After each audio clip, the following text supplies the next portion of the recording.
Okay, it's 9 o'clock. We're going to call this meeting to order. If you could have your cell phones off, please. Mute for the meeting. Becky, would you call roll call or do I need to call somebody in first? Or Why don't you call them in and then I'll include Okay. them in roll call. Dean, would you, since you did, sounds like you did homework on this particular item, would you want to sit in on us, of course? All right, so we got Dean Friel coming That's in. what you get for doing homework, Dean. Yeah, that's what happens. You when get put to work. When you do good work, we're going to give you stuff to do. Okay. Okay. So Jack Skagstad, Here. Danielle Allen, Katie White, Ron Gascoigne, Reed Acree, Here. and Dean Friel for quorum. Okay, well, I'll wait for Dean to get in here. Did you technically call the meeting? Yeah, I think I did, yeah. 9 o'clock. Sorry. It's all right.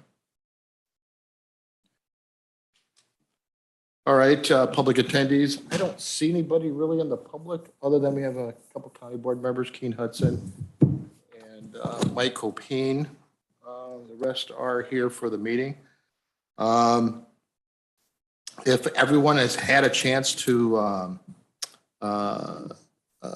look over the minutes from the previous meeting, if there's no changes or corrections, anybody take a look at those? All right, if not, no changes, we'll have them as stand, as presented. First item is solid waste transportation. Dave Anderson. Dave, would you walk us through the highway department items on the agenda? You want to turn your mic on first, Dave? First thing we got on the agenda is the appropriation resolution for the Brooklyn Road box culvert. So this was partially ARPA money, so federal money, and then some county matching money to match that. So that's what this appropriation resolution shows. I don't know that it necessarily had to be done, but just to make sure that it was all clear in the financing of this project, to put together a resolution for it. Back in August, it was the August 25th, 2022 board meeting. That's when those ARPA funds were approved for this box culvert, the $250,000. So I just wanted to put it in resolution form for the file. All right, everyone see the resolution on your onboard. And is there a motion to move the Brooklyn Road box culvert appropriation resolution to the executive committee for inclusion on the April County Board agenda? Dean makes that first motion. Second. And Reed will make that second motion. Any comments on that? Or comments or none? Okay, all those in favor say aye. Aye. All opposed, say the same. Motion carried. Okay, Dave, go ahead. Okay, before we get into the Pazer report, you want to just go ahead and we'll just do the award of the bids that we had on April 6th. Okay. I think you got those loaded into onboard, Becky Yes. said, so. Yes, we do. All right. These three that you see here in particular are all county projects. All right. Is there a motion to award the bids received on April 6th, 2023 as presented to the County Service Committee, subject to the IDOT review as applicable? So moved. Reed first. Second. Dean seconds it. Any discussions? Okay, no discussions. All those in favor say aye. Aye. All opposed, the same. All right, motion carried. Okay. Okay, so last thing, at least on our portion of the agenda, I have my Assistant County Engineer, Brian Sherlin, here to go over with you Pazer report that I think was loaded into onboard there last week as well, just to kind of give you a sort of a 2-minute synopsis of what it's used for and, you know, and how it benefits our planning process in the department. So give it over to Brian. Thanks, Dave. Yeah, this is Pazer. Pazer is actually an acronym that stands for Pavement Service Evaluation and Rating. It's a system that's been around for quite a while, and it's a system that we've started using first in 2019. So it's the third time we've done a Paiser rating. So we try to do it roughly in about a 2-year cycle. We typically want to use the Paiser to kind of get as a tool. It does really kind of two things. One, it helps us with our planning, so we kind of know where to put our limited funds. And two, it helps us compare roads to each other. It gives us an engineering-based system to do that. Paiser basically uses, for asphalt, it breaks it up by different types of pavement. So obviously, you're not going to compare an asphalt road to a seal coat road because they're just different. But for asphalt, it uses a 10-point system. So 10 is excellent, 1 is failed. And then for seal coat, it's a 5-point system. 5 is excellent, 1 is failed. So we went through the whole system. We review every road. Each road gets a rating per section. And if we average that out, we found all our asphalt roads right now average about at 4.71, and our seal coat roads at average 3.27. So typically, we want to see our seal coat roads around a 3. So we're really happy with where we're at in terms of the seal coat roads. Overall, obviously, there's a few roads that we need to work on, but the overall, the asphalt, we would like to see a little higher, but it's always a balancing act between how much funding we have and what we can do. So we're always trying to figure out how to stretch a dollar as far as we can. And this is part of the reason we have the Paiser. So we also, with the Paiser, it allows us to come up with an estimate of how much work is out there. Now, this is just for the roads, doesn't count bridges.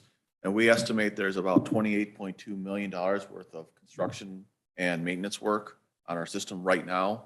And I'm sure, as everyone's aware, inflation continues to go up, so that number likely will go up as time goes by.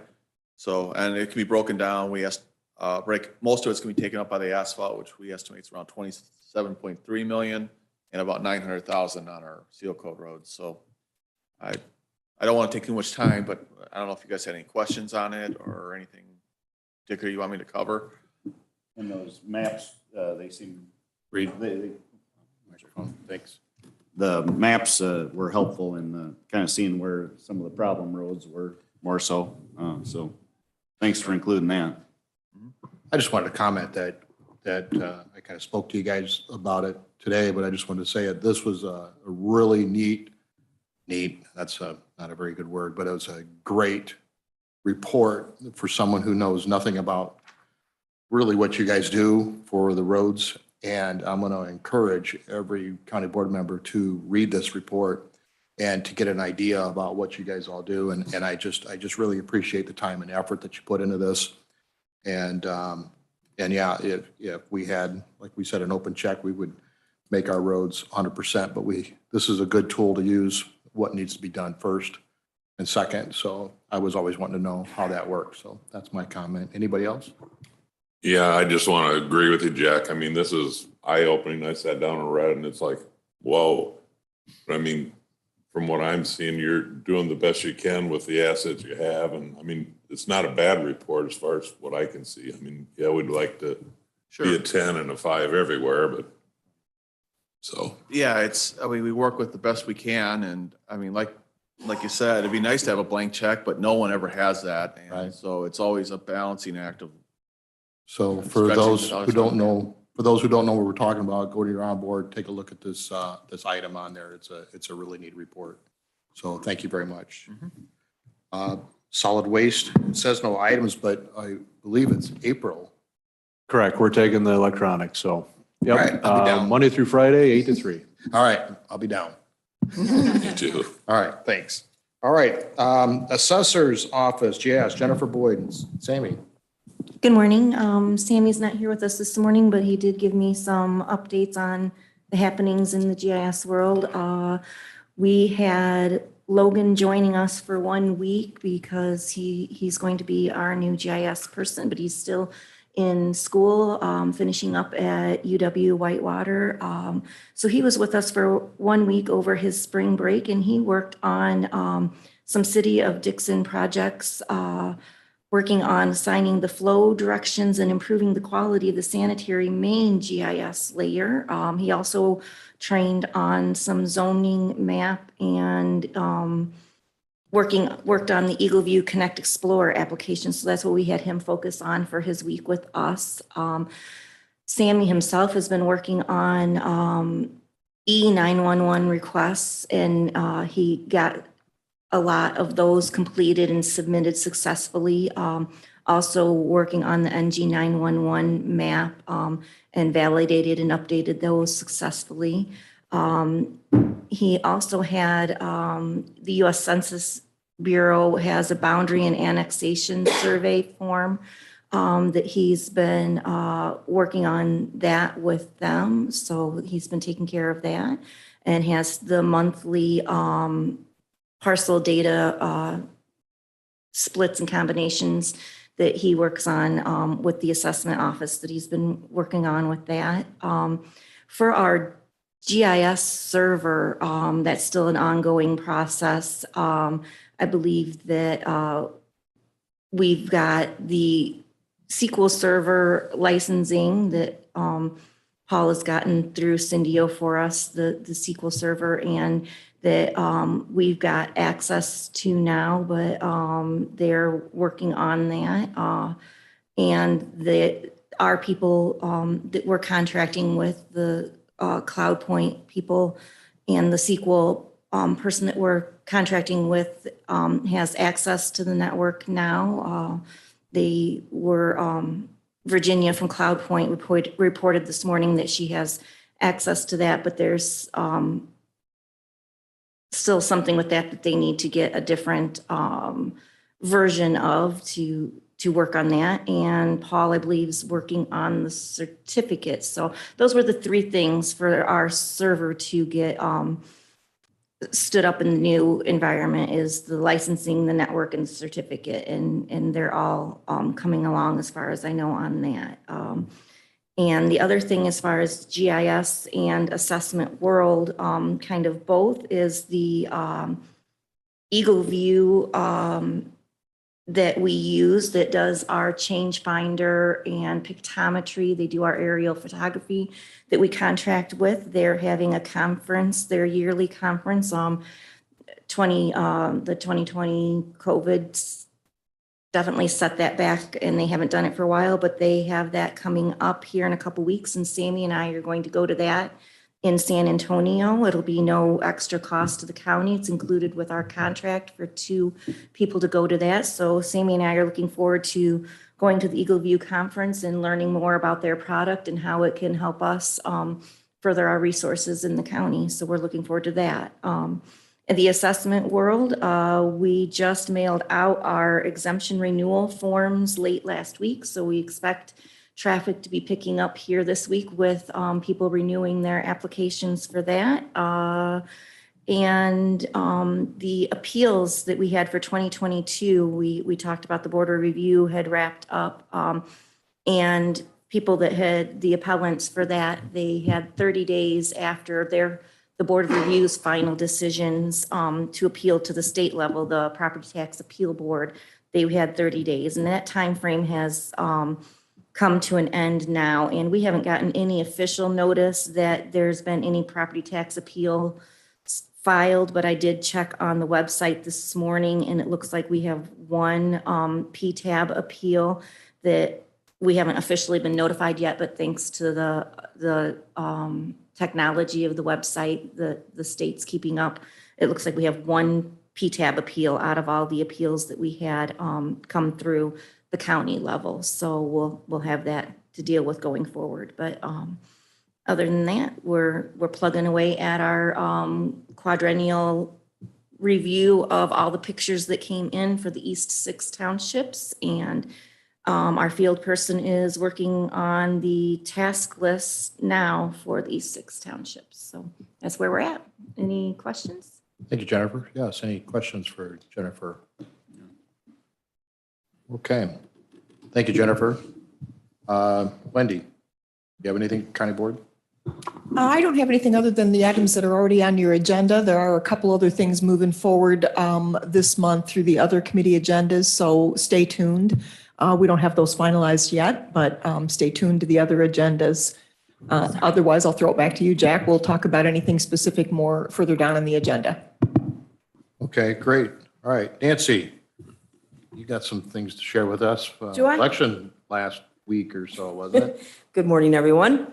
I'd like to give you an update on our consolidated election that was held last Tuesday. Everything went extremely well.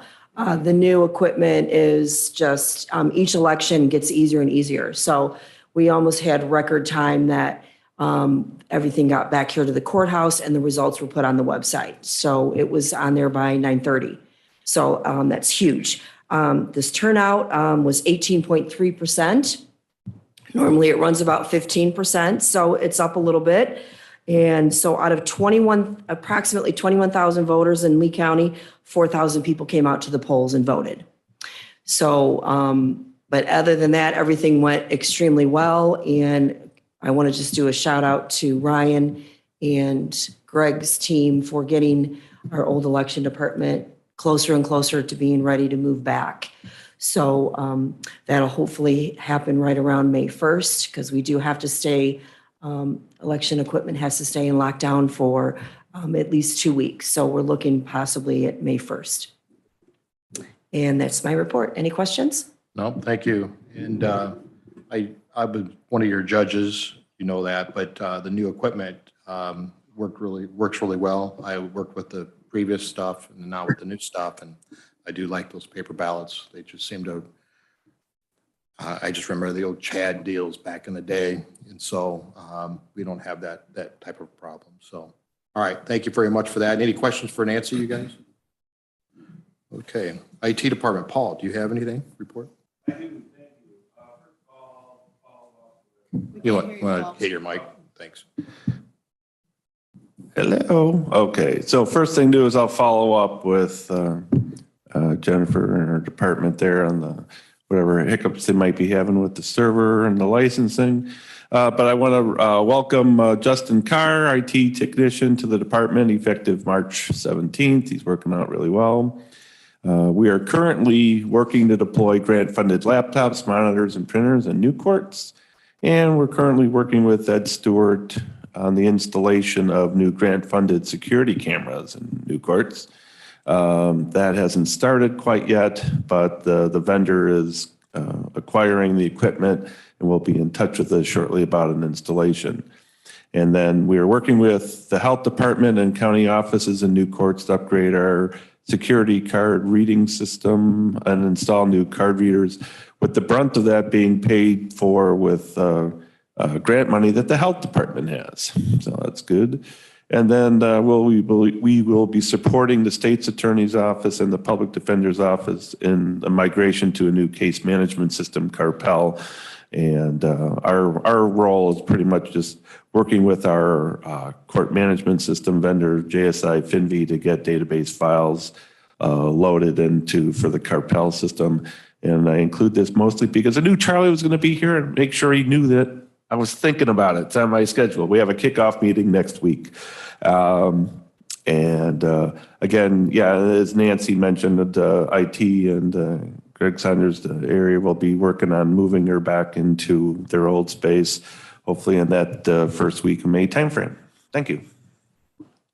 All right. Thanks, Paul. Any questions for Paul?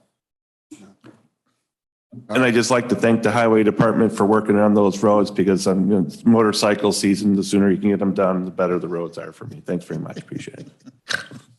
Sorry. Gosh. All right. Lots, Greg Gates. Yeah. Want to walk us through your report? Absolutely. I've highlighted for the convenience of the board members just some of the most recent developments we've had. Biggest news under the development of the Reagan Mass Transit District is the initial paperwork. We received word from the Secretary of State's office last week that in fact that paperwork has been accepted and approved. Apparently it was sitting on somebody's desk since February 28th, but we just found out last week. But be that as it may, we are moving forward with the other paperwork. Staying with paperwork as a theme, the FY 2024 state fiscal year application was submitted last Monday, April 3rd. IDOT tentatively hopes to have executed contracts for the next state fiscal year's period of work by July 1st of 2023. You can see the contractual amounts of those contracts that we have to work with for FY 2024. Some ride information for the month of March. 7,800, just under 7,900 rides provided, 2,336 service hours, 62,533 miles of service, and fuel cost was just under 21,500. Last week's metrics in terms of rides provided had a slight decrease in comparison to 1 year ago, but we did have one less day of service last week as we were closed on Friday. And then another update, a couple of grants and coordination with IDOT that we're currently working on. The first of which is the low-no emission grant, which would allow for the addition of some electric vehicles into the system. And the second one is the buses and bus facilities grant that IDOT is submitting on our behalf for some capital projects that were not funded as part of their round of rebuild round 3. And that is all I have unless there's questions. Thank you, Greg. Anybody got any questions for Greg? No. All right, thank you, Greg. ROE, Chris, you would like to walk through your report?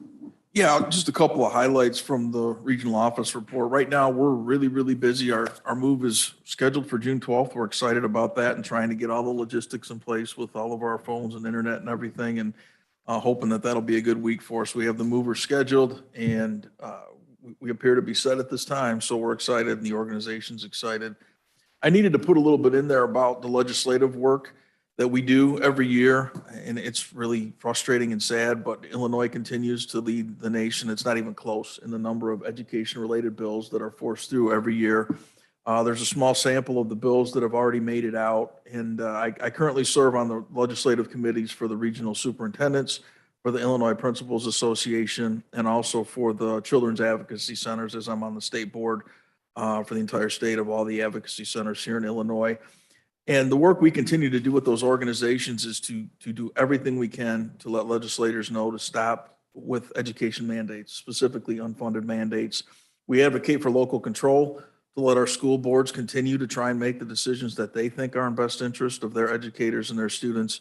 And we also advocate for any of these mandates that continue to come down from or come at us from Springfield to ask where the funding is for our school boards to implement some of these things if they're going to be required. So there's just a small sample of some of the bills that have made it out so far. Did anyone have any questions about the bills? I just noticed the 2773, requiring to start using the phonics. Sure. That was something that I don't remember using it when I was in that, but did they stop? I'm assuming. Well, Somebody yeah, want them? it's not something that's ever been required. It's been But talked now- about but several now they're times. wanting to require And it. now, now somebody up in the Chicago suburbs has decided that it would be a good idea. And again, they've said that that's great. And where's the funding for it? Like, who's going to help the school districts buy these new curriculums? And we continue. Also, you'll see there's another one in here, I believe, a mandatory unit on Native American history, which is great. I think everyone would support that. They come through with about 20 of these a year. We already don't have enough time on our school day to make sure that we're getting all the English and math and everything else that we needed. So without lengthening school days and school years, it's just got to get to a point where we have to decide what's most important as far as adding anything new. I agree. But So, anyways, thanks. We'll continue to do everything we can to make sure that there's, to advocate for local control for our local school boards who are elected by people that live in our communities to make those decisions for our educators and students.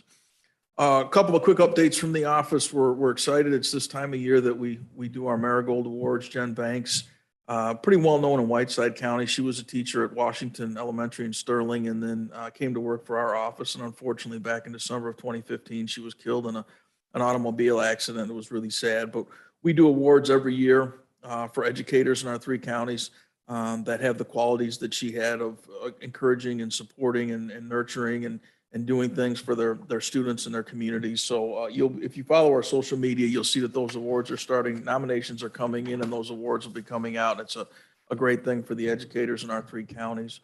Update on the pathway endorsement work that we've been doing. We put a blurb in there to let everyone know, the laws that are coming at us for curriculum as far as college and career readiness. And you can see in there, if you get a chance to read through, we're far ahead in our 24 school districts. Our office has been leading that work for quite some time and helping our districts make sure that they're putting these things in place and their students are getting exposures to different careers and college opportunities in our curriculum. So we're on pace to meet all those requirements. We did put in for another large grant, and it was excited that we got it, a community partnership grant. And if you look on the next page, there's just a sampling under the family and community education engagement work that we started to do with this grant that's been accepted, and we're excited about continuing to do more work for our schools through that grant. Update on our early childhood department for you to look through. We're trying to put more and more updates and pictures for the boards to see, and I'm really, really proud of our website and social media sites. It was a few years ago, we didn't have anything really in place, and I was excited to work with our staff to put our new website in place, which you haven't been to. It's updated, and we also have an app that works with our website now where you can register for our trainings and everything right from your phone. And we've really looked to increase our presence done really, really well with Facebook. We're starting out on Twitter, but we're getting much more interaction with our Facebook page and continuing to put things that are coming up on there. April 21st will be our big Education Pathways Symposium at Sauk. Last year was a huge success. We're excited this year to be hosting that again, and we'll have several local seniors from our area high schools that'll be graduating with their education pathway endorsement, which is exciting for us and for the future of education. Nexus program, two quick things with Nexus. We're very busy. We have around 200 families that are in the program for this year, and we just communicated with all the superintendents, and we have all of our districts joining Nexus again, with the exception of 2 small school districts. So again, what started as an idea 2 years ago with a little bit of funding from 3 county boards is now an unbelievable program that's paying for itself. The school districts are willing to pay for the funding for it to keep this program going. And we're excited about that. And I think I mentioned we're getting recognized by the state for the work that we've done in communities in our 3 counties on April 29th. And that we're looking forward to that night. I know it's a big night for our team. There's also some pictures of the ICRA conference that we took a team to. That's the Illinois Council for Educating At-Risk Youth. It's the one conference every year for organizations that run alternative schools. So we were thankful we were able to take our staff from Center for Change. And you can see in the pictures, our truancy staff was there, our Nexus staff was there. The Nexus staff and I did a presentation there that was packed and very well attended, because a lot of other regional offices and counties are trying to figure out how they can put that program in place, and have looked at what we're doing here for our communities.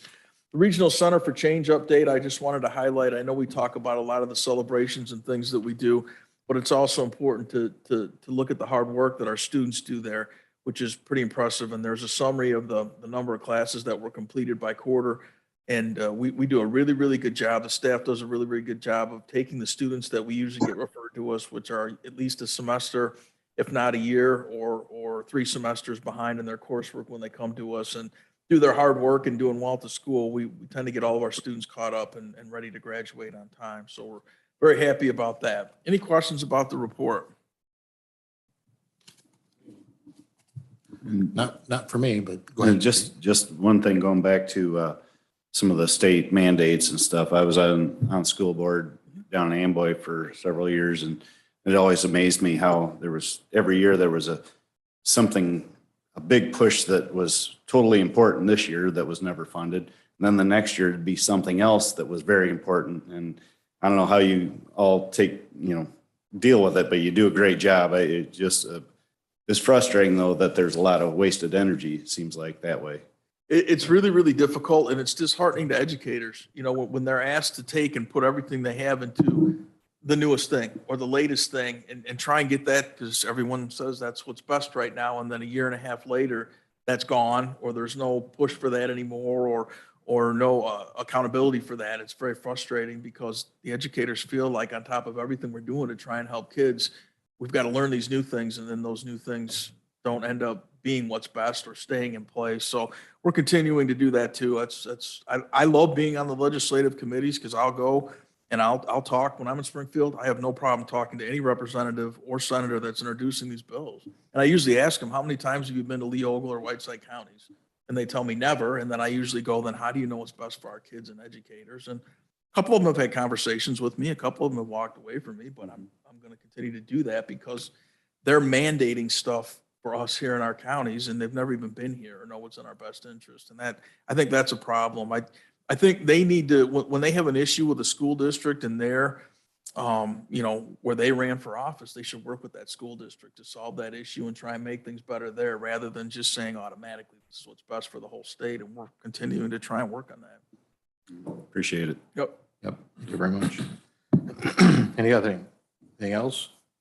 Vendors assistance, see Jim here. Zoning and planning, Alice, see you here. So, Good got something morning. for us.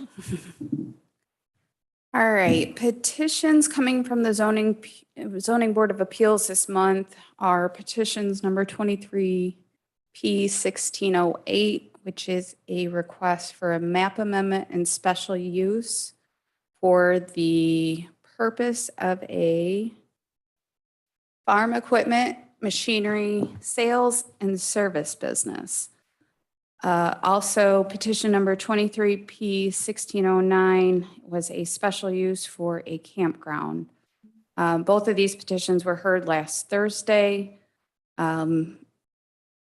For the map amendment and special use for the machine sales and service business, there was one member of the public present in favor of the petition, and the zoning board voted unanimously to recommend the petition to the county board.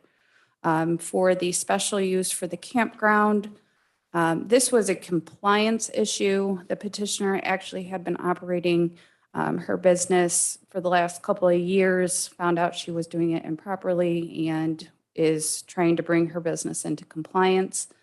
And while it is being called a campground, that's because that's what her business, according to our code, that's what her business is. However, it's more of a retreat-based business for yoga, typically held on the weekend. So it's not going to be your typical campground.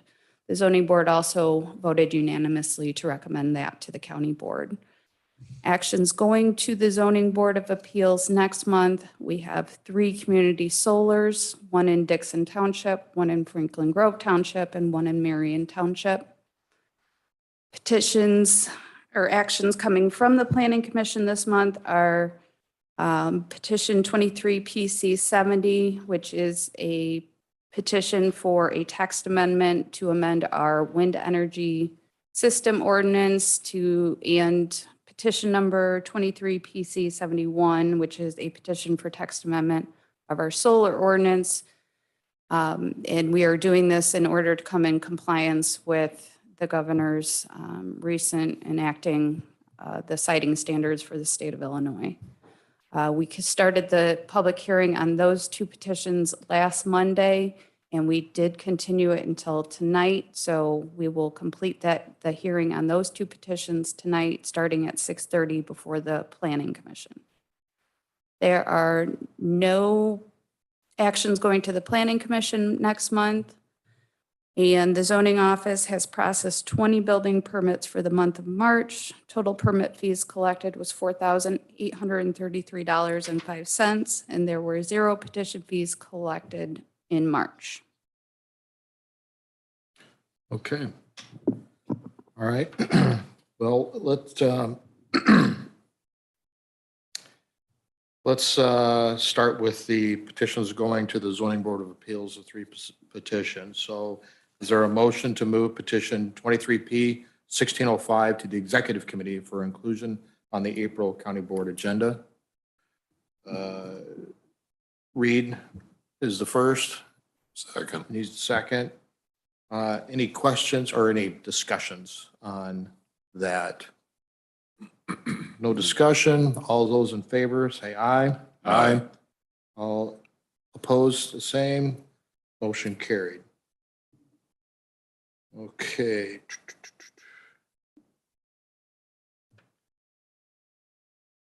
Is there a motion to move petition 23P 1606 to the executive committee for inclusion on the April county board agenda? Reed, Second. second. Any discussions? No discussions. All those in favor, say aye. Aye. Aye. All opposed, same. Motion carried. Is there a motion to move petition 23P 1607 to Executive Commission for inclusion on the county board agenda? So moved. Reed, Second. second. Any discussion? No discussion. All those in favor say aye. Aye. Those opposed, same. Motion carried. Okay, so these are petitions coming from the Zoning Board of Appeals. There's two of them. Just want to, well, let's get the motion. I just wanted to make a comment on one of them, that's all. Is there a motion to move petition 23P 1608 to the Executive Committee for inclusion on the April County Board agenda? So moved. Second. Second, thank you. Any discussions? This one is the Hicks one, am I correct? Mhm. There was just one against it person. There was nothing against it. I apologize. The city of Dixon did submit a letter objecting to this Right. petition. I had Pres- watched that, yeah, Present at the hearing, there was only one person present at the hearing in support of in the support of petition. it. Okay. All right. I believe the city just looking to probably include them in there. Yes, this property is actually just south of where they recently annexed to. And there's actually another property north of it that is adjacent to the new city limits. But they were hoping that they would be able to annex this in. So what's, this is new to me. What would the city need to annex them? Did they have to come back to us and then, At this point in time, they would need the agreement of the property owner. okay, In certain situations, you can force an annexation depending on city water and sewer Right. availability. He's just outside that, so he would, if any annexation occurs, it would be at his, at his, whatever. Yeah. Okay. Okay, that's all the questions I had. I just wanted to make sure wherever that. Any other discussions? And they chose not to annex? Is that what I saw latest in the paper? it is my understanding that it's not off the table, but it is not something that he is agreeing to at this time. Okay, He's just trying to move forward. He's right. got some issues at his current location and he's needing to relocate as soon as possible, so. Okay, thank you. Okay. All right, those all in favor of that motion signify by saying aye. Aye. Aye. All opposed? Same. Motion carried. Okay, the second petition, is there a motion to move petition 23P 1609 to the Executive Committee for inclusion on the April County Board agenda? So moved. Reed? first, Second. Dean seconds it. Any discussions on that? I just wanted to say, thank you for the clarification on that, because I was really kind of uncertain of the whole idea of that, but that does clear it up a little bit. So thank you. Now, I just want to comment that I watched that presentation on Zoom and I sent that meeting to my wife in case she wanted to attend that. That is something really, really neat that we've got going on in our county. So I just thought I don't know if that. Anyway, So will this be eligible for motel tax? She is looking into it at this time. Okay. okay. Any other questions on that? Any discussions more? Okay, all right. All those in favor, say aye. Aye. All opposed, same? All right, motion carried. Okay, petitions going to the planning commission is none. Petitions coming from the planning commission, 2 petitions. Is there a motion to move petition 23 PC 70 to the executive committee for inclusion on the April County Board agenda? So moved. Reed Second. first, Dean seconds it. Any discussions on that? No discussions. All those in favor say aye. Aye. All opposed, same. Motion carried. Is there a motion to move petition 23 PC 71 to the executive committee for inclusion on the April county board agenda? So move. Dean Second. first, Acree second. Any discussions on that? All right, all those in favor say aye. Aye. All opposed, same. All right, motion carried. Thank you. All right, no unfinished business. New business, this would be a review of bids, Lee County Electrical Aggregation Program for Lee County residents, small business, and in the incorporated areas of Lee County. Those bids are on your onboard committee for review. And Wendy, would you like to take that? I will take it for about 2 seconds and hand it off to Mike Mudge. Mike is our consultant that we work with to solicit these bids. He's been working with the county in this capacity for a number of years now, and Mike's in the best position to actually explain the process and explain these bids. Mike, can you hear me? Yes, can everyone hear me all right?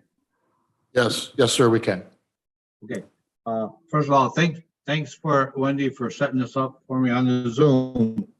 On the sheet you're looking at, we've got 4 bidders and we've actually got 2 choices. It boils down to what's most feasible. One would be MC Squared for the 2-year bid of 7.15 cents a kilowatt hour, or the Dynegy, at 7.576 cents a kilowatt hour for all 3 for 3 years instead of 2. The existing rate with AEP that the county did 3 years ago is 5.634 cents kilowatt hour, and the current ComEd price to compare, that's in your second column there, is 9.665 cents. The difference, the average usage in Lee County is 700-800 kilowatt hours per customer. So that could be like $16 a month savings for the people that choose to go with the program. Right now, we've got, I believe, well, 4,500 customers total, ComEd customers total that's currently in the program. Hey, Mike, this is Wendy. Yes. We've got a handful of new board members.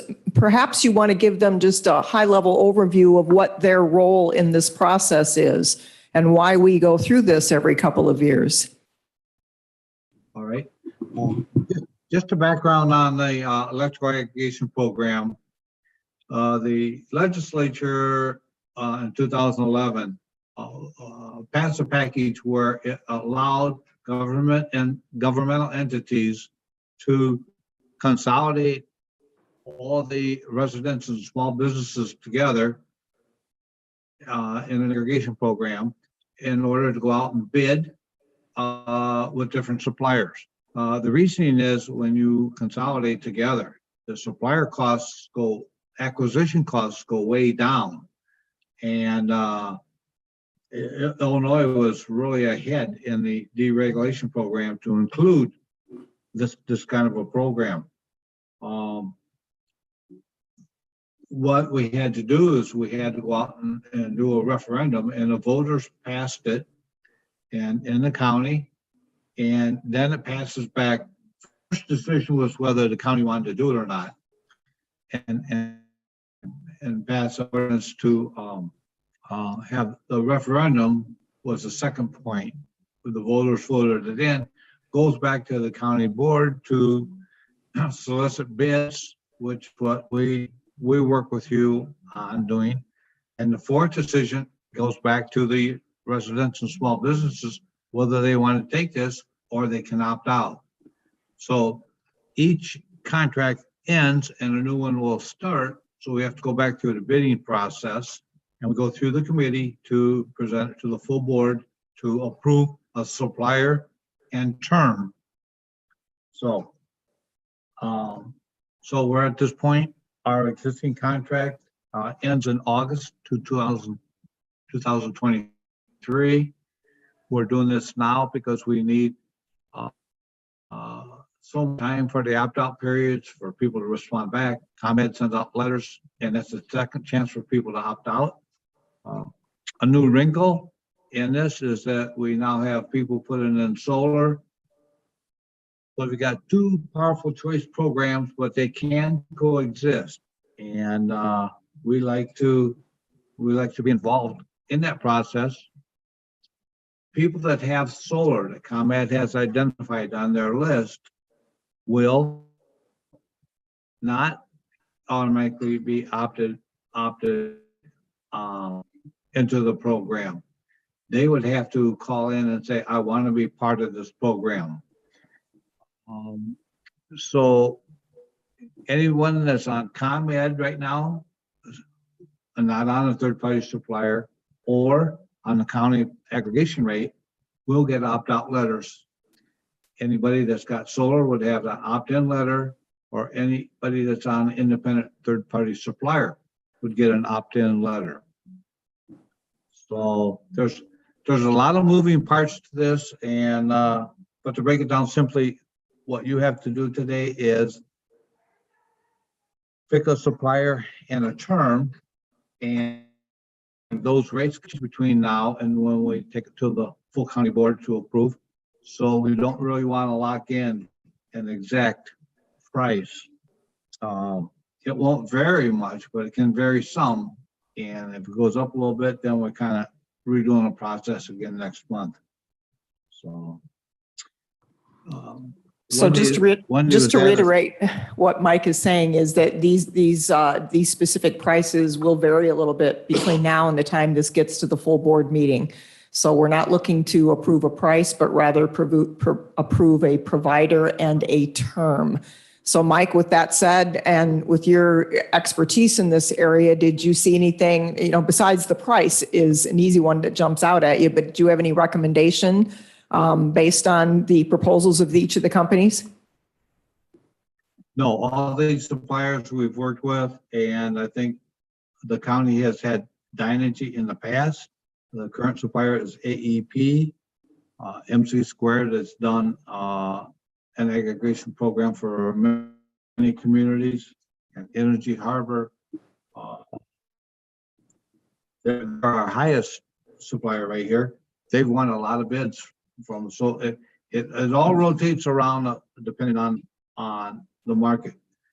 We like to have like about 6 different suppliers or so bid, but based on the markets and volatility, some are pulling back. So I'm happy with these bids. The ComEd rate, like I said, is last summer was like 12 cents during the summertime, and it's right under 10 cents right now. That will change in June. And by the time our opt-out letters go out, we'll know the new ComEd rate, and that will be in the letter. So people will have information to make an informed choice. So any other questions for me? I have a question. I'm Reed Acree. I was just curious, what terms are we in? The present term, was it a 1-year term, 2-year term? That was a 3-year, and typically from the beginning, we've done 3-year terms with the county. It's always the longer we went, the least cost it was. I'll briefly talk about the electrical market right now. The prices depend on the cost of producing power. And natural gas last year just really went up, and power prices went up. Fortunately, we had a 3-year contract and we didn't have to do this. We've had some communities go back to ComEd, even at that rate of 10 or 12 cents, it was least cost last year. Natural gas has dropped down. But if we're looking at the tea leaves, I'll just take Dynegy for an example. 7.20 for 1 year, 7.248 for 2 years, or 7.576 for 3 years.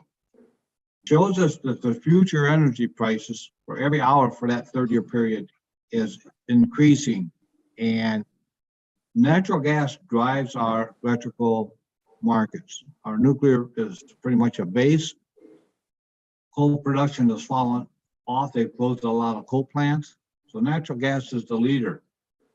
And right now, natural gas has dropped down, and I think the producers are now starting to cut back somewhat. And 3 months ago, a 3-year term was cheaper than the present term. That's just how the electrical market works. What we have for customers, what we have during the board meeting, we're gonna have prices very close to this. And it's still a pretty good deal. So if you have a customer that uses 900 kilowatt hours an average farm, and we're saving them 2 cents a kilowatt hour, that's $18 a month. We currently have about 4,400 customers on the program in the county. So a lot of customers at Woodhaven. They're not as large of a user, but there's a lot of campers down there. But for your farms, this is a nice break because they use more than 900 kilowatt hours, especially at harvest time.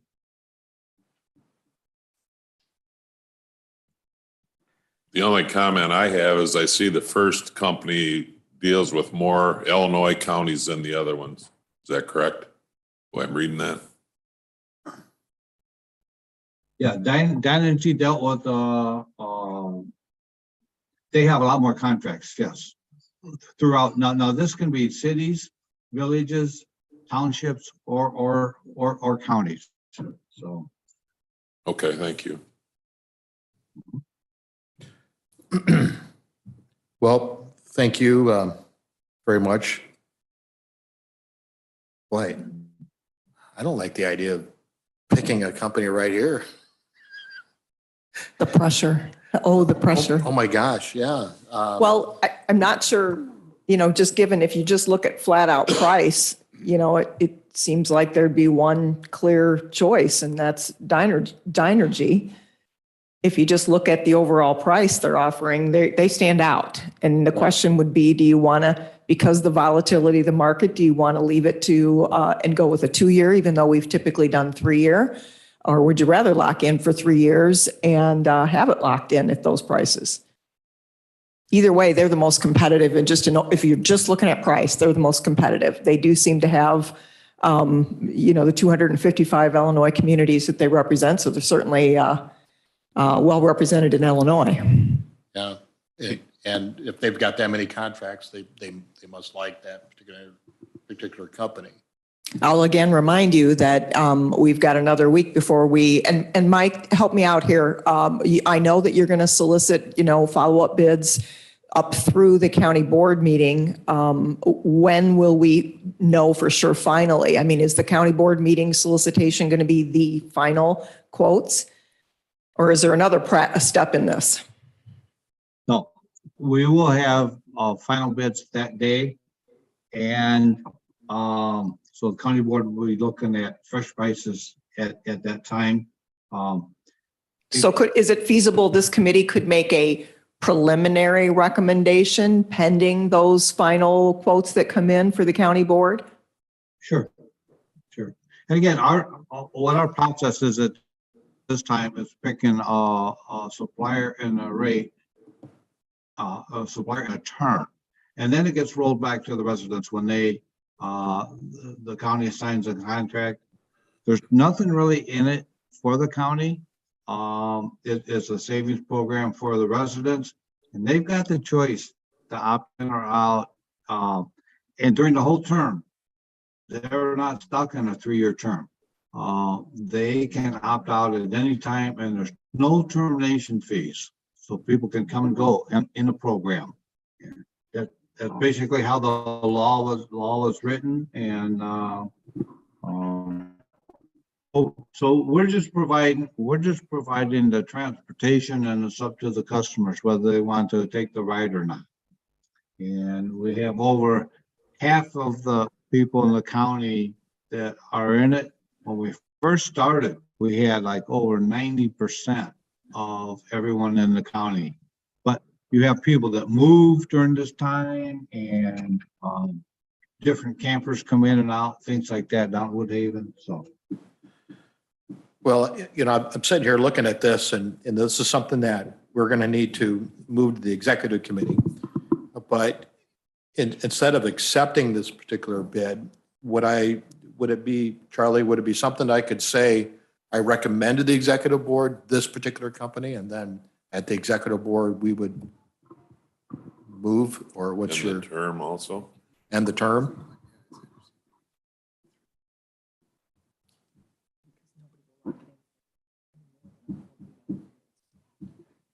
So I've got a question for you, Mike.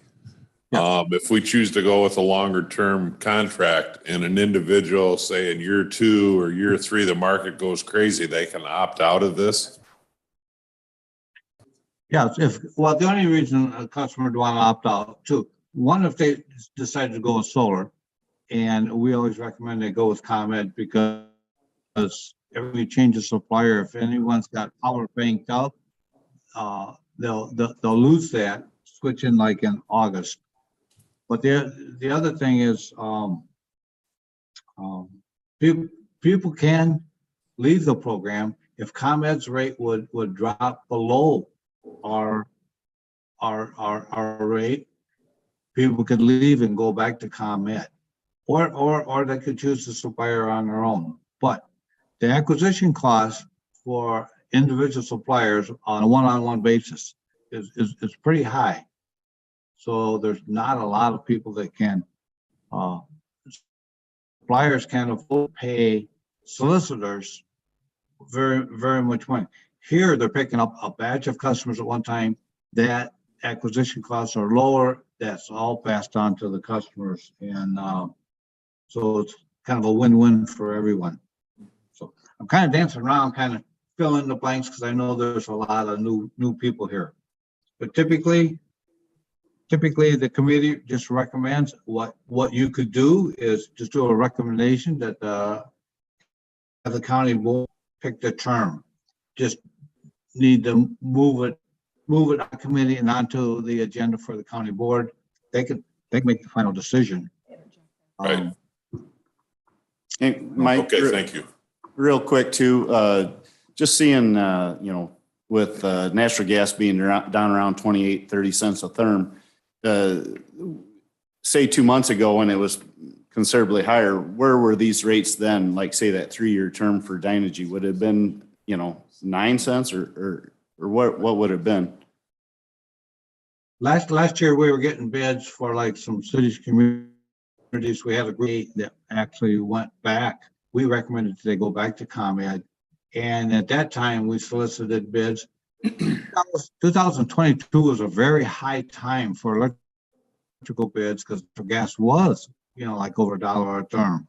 And as that dropped, these rates dropped.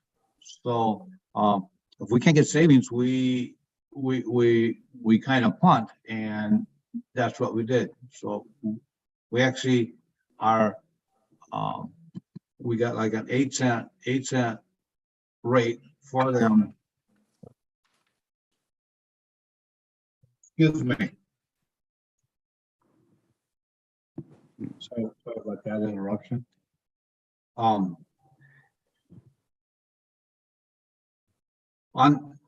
So right now we do have savings, and at the 24-cent rate. What's happening now? You brought up a very good point. The smaller producers of natural gas and the wells that aren't producing or it's more expensive to drill, we're seeing them starting to cut back. That's why producers want to get that natural gas price back up. And that's what I said. If we look at the three-year terms for Dynegy, you can see that creep up in that second year and third year. We do a 3-year price of like, say, 7.5 cents. That's first year and second year is subsidizing that third year. All 36 months will be at the rate of 7.5 cents. So that's being based on the anticipation is natural gas rates increasing as we go further down the road. Okay, Mike. All right. I thank you for your time and your information on there. I think what I'm going to do is I'm going to suggest that we just move this type of decision to the executive decision or the executive committee, which will be next week. Maybe we'll have some more information on there. So executive committee is this Thursday. Oh, So this we- Thur- I'm So sorry. we will not have revised quotes at that point, but what you can do is move it, excuse me, to executive committee for inclusion on the full board agenda. We all know this has to be on the full board agenda, and that's when we'll get our final quotes. Right, okay. So if I could have a motion to move the bids of this electrical aggregation program to the executive committee to be decided on the April Board of County agenda. So we're not going to make a recommendation for the company or term? Is that what you're saying? I think this would be something that, unless we went into like an executive committee, an executive session to really kind of discuss this, because there's too much volatile. The prices can go up and down from now. You know, here we're going to be setting it. The next thing you know, it could be lower, it could be higher. And I'm not comfortable in this particular committee to do that. So Mike, to fill you in just a little bit, while you were up answering some of the committee's questions, we were in consultation with our state's attorney here, and his recommendation is, of course, move it to the executive committee for inclusion on the full board agenda. But since we don't have final numbers anyway, and that this is probably a decision that should be deferred to that full board. So are you comfortable with that? In other words, the decision will still be there for the full board to make. We just believe they're in a better position to do that. They'll have all the final information. Yes, that sounds like a very good solution to this. And I was just gonna mention, we're also doing Whiteside County at the same time. We did Lee County and Whiteside County in parallel. Theirs is on their next. They typically go through committee and they're going right. That committee recommends it to their full board also. And we did Ogle County last year. We do several counties, and this process, I'm glad to take the time to go through it. Like I said, you got new board members, there's lots of changes. I want to make sure everyone feels comfortable. So yes, what your state's attorney mentions will work. All right, so that's, I believe, is the plan. So for this committee, what we're looking for is, if I might maybe even restate Jack's motion, is we're just looking for the topic to be moved forward to executive committee for inclusion on the full board agenda. At that time, we'll have final information for the full board to make the final decision. Good to me. All right, so someone's got to first it and second it. So move. I'll Okay. second it. And I guess, just with the recommendation that it appears to me as tightly related to natural gas as this is, and I do know that natural gas is at the very much lower end of the trading range where we've been at for the last several years. I think it, my thoughts are to, kind of push towards a 3-year lock-in. Just Exactly, yeah. I think that makes sense too. And I would just make the comment, some of the other companies don't even offer a rate past Right. 2 years. So Yeah, exactly. that's for further discussion. All right, so we have a motion. Any more discussions on that? All right, I see none. All those in favor of that motion, say aye. Aye. All opposed? That's a negative. All right, so that passed, that motion passed. All right. Well, we're not going into an executive session, and is there anything, Charlie, for executive that you know of? Nope. All right, is there a motion to adjourn? So move. second. Hickory, all in favor, say aye. Aye. Aye. All opposed? Motion carried. All right, meeting's adjourned. Thank you. Thank you, Mike, for your information. Just wasn't ready for that. Thank you. Okay, well, if It's not a problem. Like I say, I want everyone to be comfortable. It's been a very successful savings program for the residents and that. What time is your executive committee meeting Thursday? It would be 11, Yes. 11 o'clock if you, I think we'll be Zoom too, so you'll be able to zoom in on that using the same, was it the same code? No? Nope. All right, maybe we can get you the link sent to that. All right. Thank you, Mike. Thank you very much. Thank you. you, Wendy, for all your help. You're welcome.